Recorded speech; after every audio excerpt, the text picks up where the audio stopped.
Paix et salut à vous tous. Bonsoir à chaque personne présente, musulmans comme chrétiens. Je vous remercie de m'accueillir dans cet esprit de respect et de dialogue. Je m'appelle Jean-Marc, je suis chrétien pratiquant et je suis ici avant tout par amour de la vérité et par désir de compréhension mutuelle. Dr Zakir Naik, je vous salue chaleureusement et je vous remercie d'avoir accepté cet échange public, franc et respectueux. Permettez-moi, Dr Zakir, de vous poser deux questions que j'ai. En tant que chrétien, on m'enseigne que Jésus, que vous appelez Issa, paix sur lui, est le Fils de Dieu et qu'il partage la nature divine. Pourtant, vous affirmez souvent que le Coran rejette catégoriquement cette idée. Comment pouvez-vous, à partir du Coran et de vos sources islamiques, expliquer qui est réellement Jésus, sans diminuer son importance, mais en rejetant sa divinité? Beaucoup de chrétiens pensent que l'islam attaque ou nie les fondements du christianisme, notamment la Trinité et la rédemption par la croix. Si l'islam se présente comme une religion de continuité avec les prophètes précédents, pourquoi le Coran semble-t-il contredire des croyances centrales du christianisme? Est-ce une attaque contre la foi chrétienne ou une invitation à repenser certains dogmes? Au nom d'Allah, le tout miséricordieux, le très miséricordieux. Je remercie mon frère Jean-Marc pour son attitude respectueuse, son honnêteté intellectuelle et la clarté de ses questions. Je remercie également tous ceux qui écoutent avec un cœur ouvert. L'islam nous enseigne que le dialogue doit se faire avec sagesse et belles exhortations. Allah dit dans le Coran, sourate An-Nahl, chapitre 16, verset 125, « Appelle au sentier de ton Seigneur avec sagesse et bonne exhortation, et discute avec eux de la meilleure façon. » Mon frère Jean-Marc a posé deux questions profondes, et je vais y répondre calmement, sans l'interrompre, comme demandé, et uniquement à la lumière du Coran et de la Sunna authentique. Concernant la première question, qui est réellement Jésus, Issa, paix sur lui, selon l'islam? L'islam n'attaque pas Jésus.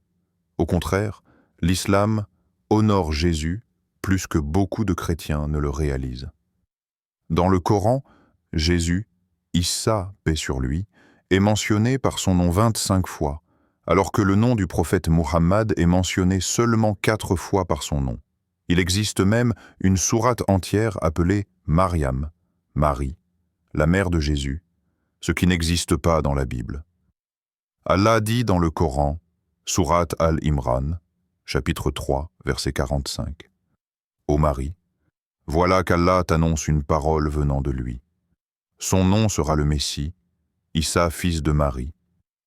Illustre ici-bas comme dans l'au-delà, et l'un des rapprochés d'Allah. » L'islam affirme donc clairement Jésus est le Messie. Jésus est né miraculeusement. Jésus est un grand prophète. Jésus est honoré dans ce monde et dans l'au-delà. Mais l'islam rejette une seule chose. L'idée que Jésus soit Dieu ou le Fils littéral de Dieu. Pourquoi?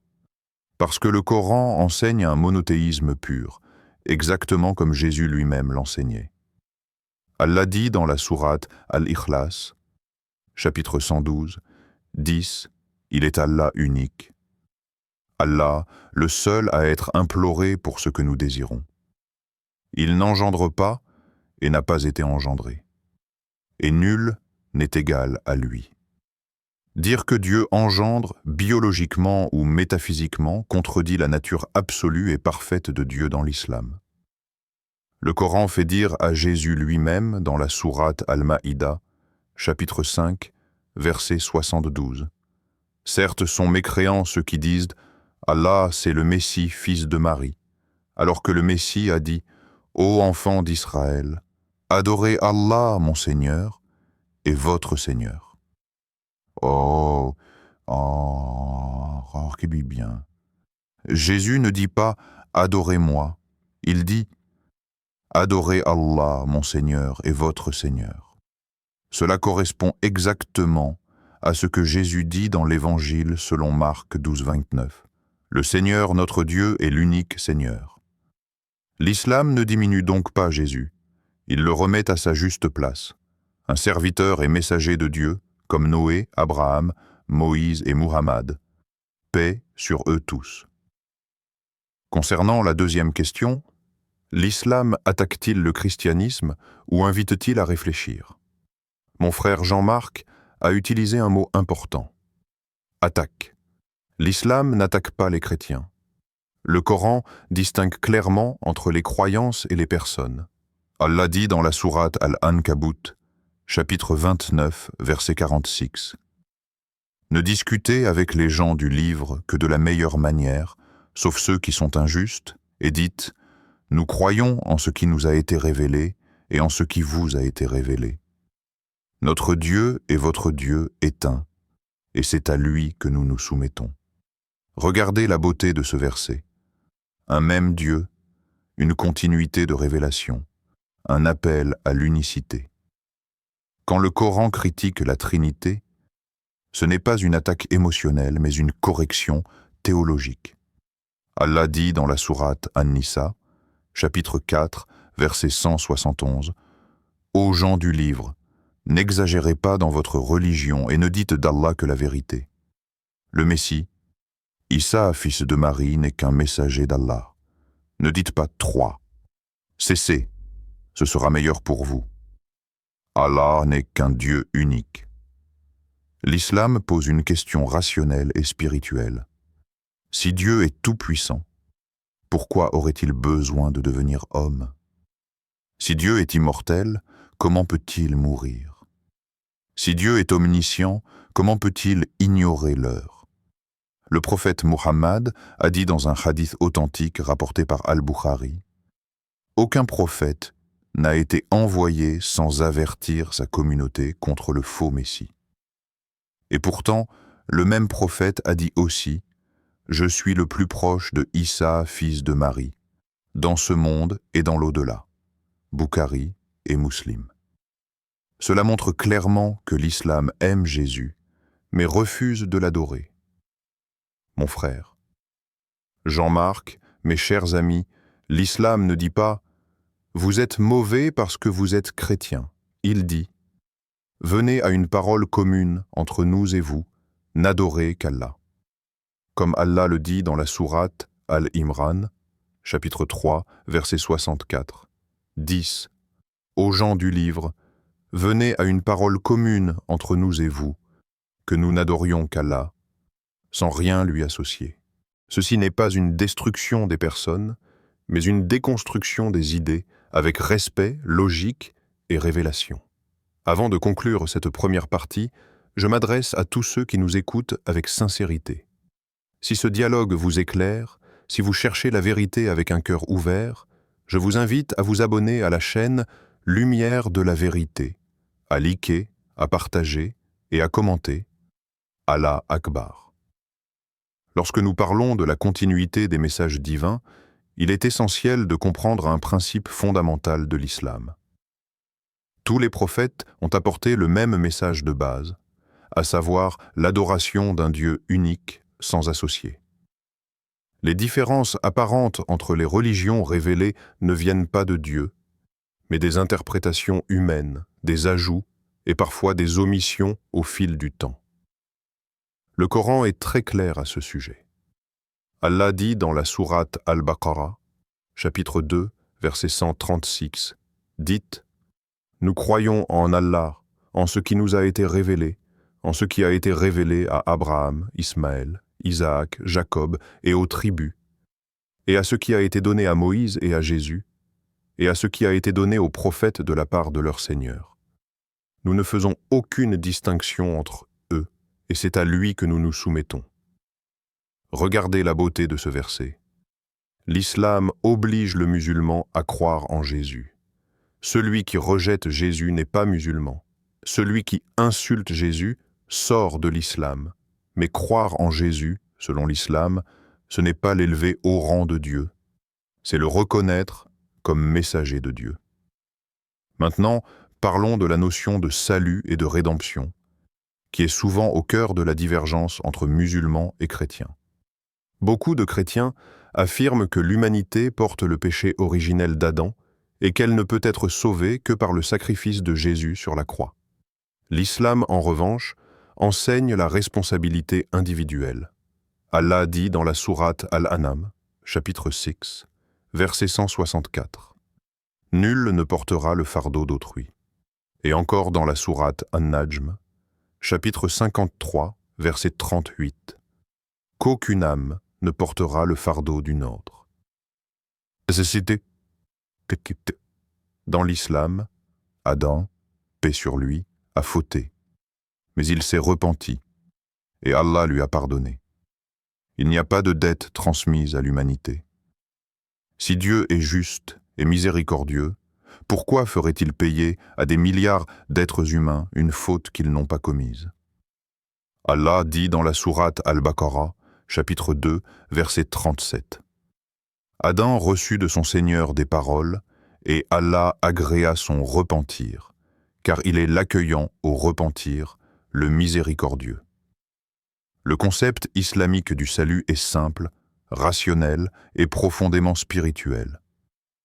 Croire en un Dieu unique, faire le bien, se repentir sincèrement.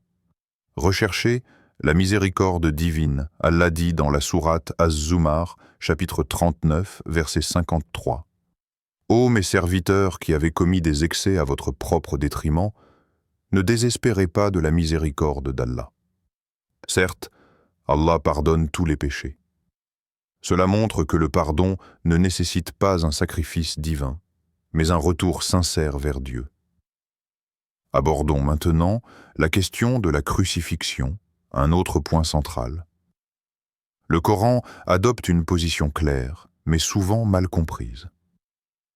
Allah dit dans la sourate An-Nisa, chapitre 4, verset 157, « Ils ne l'ont ni tué ni crucifié, mais ce n'était qu'une apparence. » Ce verset ne cherche pas à provoquer ou à nier par esprit de contradiction. Il affirme simplement que le plan de Dieu dépasse les complots humains. Jésus n'a pas été humilié ni vaincu. Allah l'a élevé. Dans le verset suivant, chapitre 4, verset 158, « Mais Allah l'a élevé vers lui. » Cela montre que Jésus est honoré, protégé et vivant auprès de Dieu, et qu'il reviendra à la fin des temps, comme l'enseigne également le prophète Muhammad dans de nombreux hadiths authentiques. Le prophète a dit « Par celui qui détient mon âme dans sa main, le fils de Marie descendra parmi vous comme un juge équitable », rapporté par Al-Bukhari et Muslim. Remarquez bien, il revient comme serviteur de Dieu, pas comme Dieu. Il juge selon la loi divine, pas selon une nouvelle révélation. Cela confirme encore une fois la cohérence du message islamique. Parlons maintenant de la Trinité. Beaucoup de chrétiens disent « ce n'est pas trois dieux, c'est un seul Dieu en trois personnes ». Mais permettez-moi de poser une question simple et rationnelle. Est-ce que Jésus a enseigné la Trinité explicitement? Nulle part dans les évangiles, Jésus ne dit « Je suis Dieu, adorez-moi » ou « Dieu est trois en un ». Le Coran pose cette question directement à Jésus dans la sourate Al-Maïda, chapitre 5, verset 116. Et quand Allah dira « Ô Jésus, fils de Marie, est-ce toi qui as dit aux gens « Prenez-moi, ainsi que ma mère, pour deux divinités en dehors d'Allah » Il dira « Gloire à toi. Il ne m'appartient pas de dire ce que je n'ai pas le droit de dire. » Cela montre que Jésus se désavoue totalement de toute forme d'adoration dirigée vers lui ou vers sa mère. L'islam invite donc les chrétiens à revenir à la foi de Jésus lui-même, adorer Dieu seul, sans intermédiaire. Allah dit dans la sourate Maryam, chapitre 19, verset 36, « Certes, Allah est mon Seigneur et votre Seigneur. Adorez-le donc. » Voilà le droit chemin. C'est Jésus qui parle ici, selon le Coran. Et enfin, permettez-moi d'aborder un point humain et essentiel. Le respect mutuel. L'islam ne demande pas aux chrétiens de renier Jésus. Il leur demande de l'aimer correctement. Aimer Jésus, ce n'est pas lui attribuer ce qu'il n'a jamais revendiqué, mais suivre son enseignement d'humilité, de prière et de soumission à Dieu. Le mot islam signifie soumission à Dieu. Jésus était soumis à Dieu. Moïse était soumis à Dieu. Abraham était soumis à Dieu. Allah dit dans la sourate Al-Imran, chapitre 3, verset 67. Abraham n'était ni juif ni chrétien, mais un pur monothéiste, soumis à Allah. Cette soumission, c'est le lien commun entre nous tous. Je ne parle pas ici pour vaincre qui que ce soit dans un débat. Je parle pour éveiller la raison, toucher le cœur et rappeler que la vérité divine ne contredit ni la logique saine, ni la justice parfaite. Et lorsque le Coran interpelle les gens du livre, il le fait avec dignité, pas avec haine. Il dit « Réfléchissez, méditez, revenez à l'unicité ». La foi ne doit pas être héritée aveuglément. Elle doit être comprise, questionnée et vécue sincèrement. C'est exactement ce à quoi l'islam appelle. Je tiens à vous remercier sincèrement, cher professeur Dr Zakir Naik, pour votre patience, votre clarté et surtout pour m'avoir écouté avec respect du début jusqu'à la fin. Cet échange m'a permis de mieux comprendre la perspective islamique à partir de vos sources. Et je reconnais la cohérence et la profondeur des explications que vous avez partagées. Même lorsque nous venons d'horizons différents, le dialogue honnête ouvre toujours la porte à la réflexion et à la paix. Qu'Allah te bénisse, cher professeur Dr Zakir Naik. Je vous remercie également, mon frère Jean-Marc, pour votre écoute attentive, votre attitude respectueuse et votre sincérité. L'islam nous enseigne que lorsque deux personnes cherchent la vérité avec humilité, le dialogue devient une forme d'adoration. Je prie pour qu'Allah nous guide tous vers ce qui est juste, vrai et bénéfique pour nos cœurs et nos esprits. À tous ceux qui ont suivi cet échange, si vous avez trouvé ce dialogue utile et enrichissant, je vous invite à vous abonner à la chaîne Lumière de la Vérité, à aimer cette vidéo, à la partager autour de vous et à participer dans les commentaires avec vos réflexions et vos questions. Qu'Allah vous récompense tous et vous guide vers la vérité.